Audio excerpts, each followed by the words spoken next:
Thank you, Emily Kane, for the introduction, and to Emily's List and LaFonza Butler for inviting me here today, and to Gabrielle Giffords. Thank you for showing us all how to turn pain and adversity into action.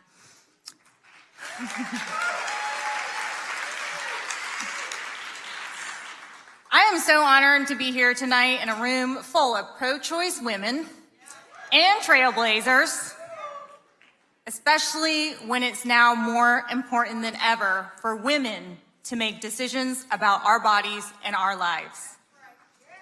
Now, backstage, I said it was a little unfair that I had to go right after Leader Stacey Abrams. But I'm used to going after my future governor.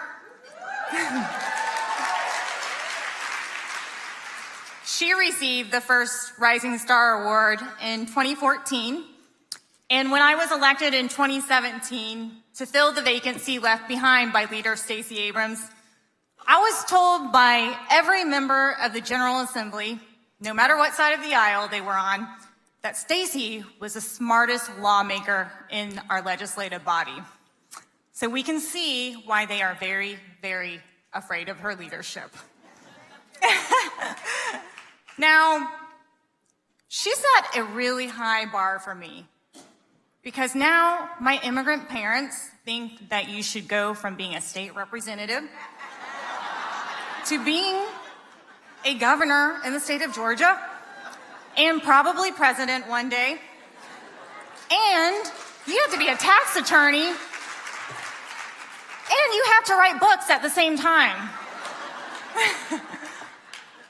I am running for Secretary of State, though, so my parents know that. I'm gonna have to let them down about the rest of that, though. But speaking of my parents, I often talk about my parents and their journey to America. But tonight, I specifically want to focus on my mother and this idea of choice. Because I know the ability to make choices for ourselves and our lives. That is what is at the center of this fight for reproductive rights. My mother's life did not turn out the way she envisioned because of the war in Vietnam. She was robbed of her basic civil liberties, but she was also robbed of the future that she planned for herself. She was a daddy's girl. She was a social worker in Vietnam. She was the youngest out of 7 children. And she was a classic beauty. My cousins, when they talk about her, they would tell stories about how she would wear a white áo dài, which means long dress in Vietnamese. And she would place her hands like this and ride her moped to school or to work. But the war disrupted her life. Instead of being a social worker, she found herself weaving baskets and rolling tobacco, anything she could do to earn money to help facilitate her family's escape. And when it came time to get married, she married out of necessity. She had to decide if she and my father would flee together or they would go their separate ways. She sewed her wedding áo dài out of leftover scraps of fabric. And her first child, my older sister, was conceived in refugee camp in Thailand. And by the way, she was the very first born American in our family, born on July 4th, 1979. And her name is Betty Davis. When my mother arrived in our country after a harrowing escape by boat, she didn't really have a lot of choices. Her social work degree didn't transfer. She didn't speak English. She was already pregnant with her first daughter, and she would have 4 more daughters. She didn't know how to drive a car. And in fact, it would take her 4 tries to finally pass the driver's test. And she was wrought with the pain of her decision to bring her father, my grandfather, to America. I remember the first time I saw her cry. We had just moved to the South, and I was a little girl, 7 years old or so. And her daddy, who was around 90 years old, had just passed away in a nursing home in Seattle. And I couldn't tell if she was crying because he passed away or because he passed away in a foreign land, so far away from his daughter.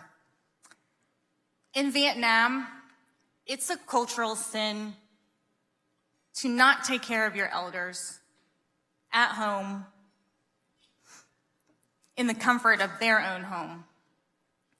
My mother would live to regret the decision of bringing my father here, but I also believe she would have regretted not bringing my grandfather here. She would have regretted leaving him behind.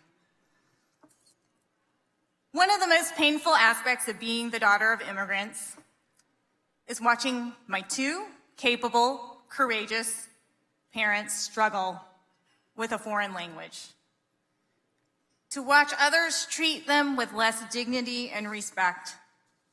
If somehow their accents made them dumb. My father, who is very, very strong-willed and stubborn, he's indifferent to it. But my mother, she shrank back and she has made herself smaller. My mother, the hero. My mother survived a civil war. She is a woman who escaped in the middle of the night on a boat, who gave birth to 5 children, who killed a mouse with her bare hands. I saw it when I was a little girl. Who used a shovel to pound a garden snake to death, and then she ran over it with her car for good measure. She remembers to bring dollar bills with her every time she visits us in Atlanta, in case she sees a person facing homelessness on the side of the highway. She braided the hair of her 5 daughters every morning before school, until one year she got sick of the snot and tangles and she gave us all mullets. She sewed my prom dress my junior year of high school. My mother is a survivor, and while she didn't have the same choices that I have now, she chose to risk her life so that her 5 daughters could have the civil liberties and the freedom she didn't have in her own country. And now those very same civil liberties are under attack. This is exactly why it's so important to elect pro-choice women. It is so important to defend our sacred, most fundamental right to vote, to defend our right to love whomever we choose, and to defend our right to decide what is best for our bodies.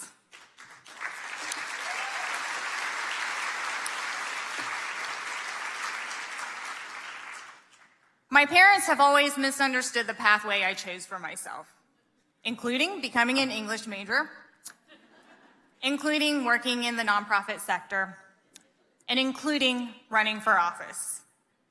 And when I was younger, I had a hard time explaining to them why.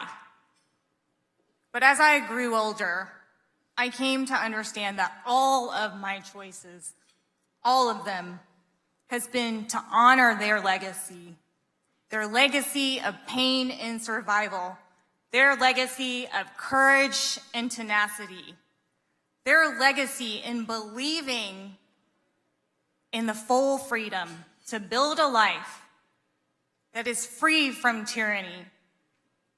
And I am going to continue to honor them through this fight to defend women and girls, to defend families all across our country, and I will continue to honor them in this fight for free and fair elections.